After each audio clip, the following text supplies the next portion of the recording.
Why not? Let's do it in the messed up, creepy content of. I don't even know how these videos even work, so let's just do it. Goosebumps with me. So, Goosebumps with me. I was 4 years old. I didn't have any fear. I didn't fear anything. And Goosebumps, I was okay watching. No freaking scaring. No freaking fear. Nothing. But then all of a sudden, things changed. I think it had to be like when I was 9 years old. But in the other hand, it could actually have been when I was 7. I don't know how to pinpoint it at all. All I can tell you is that I couldn't actually stand having the books in my property at all, or in my hands. These 3 Goosebumps books were ones that actually had a dark presence on them. I don't know. I don't know how. But these 3 books were different from the other ones. I already saw that Goosebumps were a bit freaky looking, kind of creepy. I didn't want to touch them. Yet the TV show I was okay watching.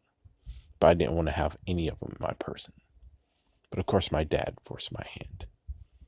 On my birthday, he got me 3 books. You guys most likely already know what the 3 books are. If you don't, here's a refresher.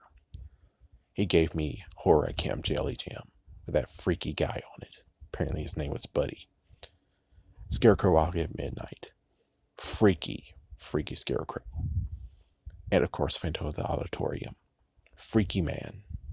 Why in the world did you choose those books, Dad? I don't know where you bought them from, but I can tell you one thing. I sense a dark presence.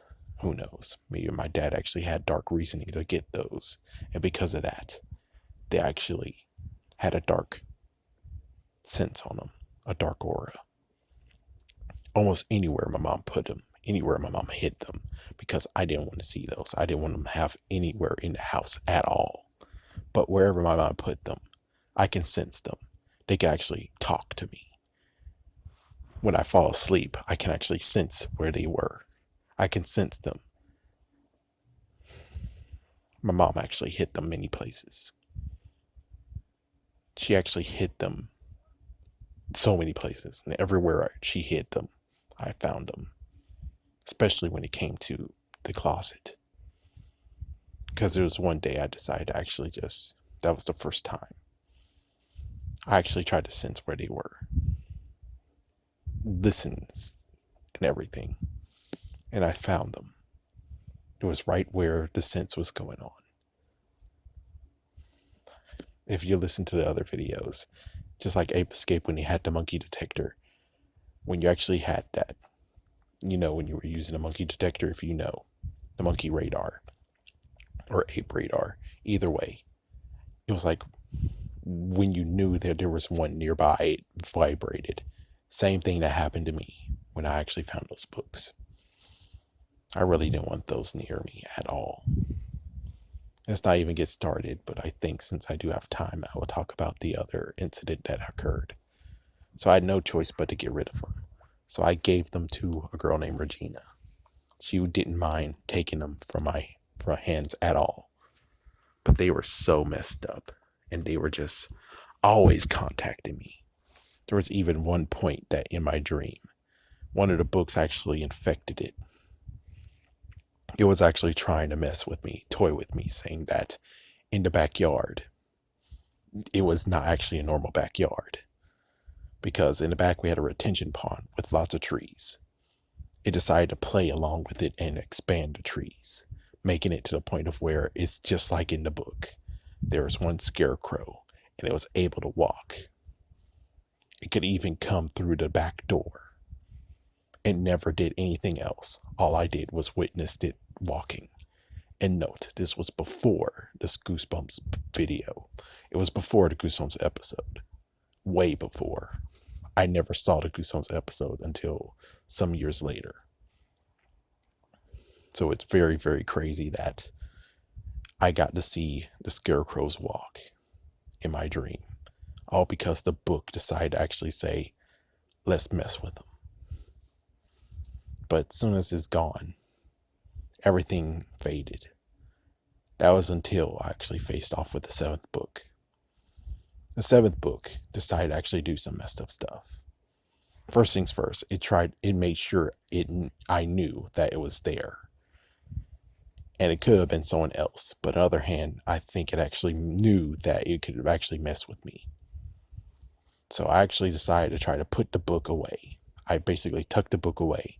Next thing I know, when I returned back from lunch, all of us do, the book is back where it was, staring at me.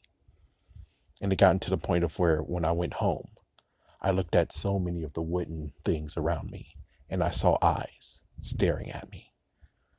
In a messed up crazed panic, I decided to get a knife and go upstairs and go to my drawer, the main place where it actually had those eyes, and start scratching all those eyes off of it. It took a little bit of time before I actually had to get to myself and say, stop. Do you see how crazy this is? These aren't eyes.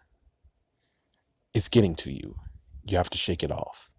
You have to get rid of what is scaring you, what is intimidating you. That book, it's really actually getting to you, man. You need to snap out of it. And so I did.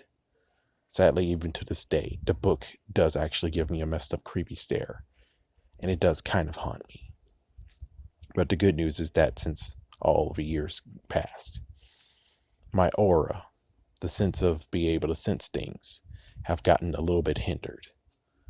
I'm now all around so many books because of all the years of actually having a collection or whatever. And the good news is that I don't sense it as bad as it used to. But on the other hand, the messed up crappy part is, could it just be me like a symbiote, where I put the symbiote on and now I can't sense the danger? And it might be true that the danger could still be here. But right now, I don't know. I don't sense it.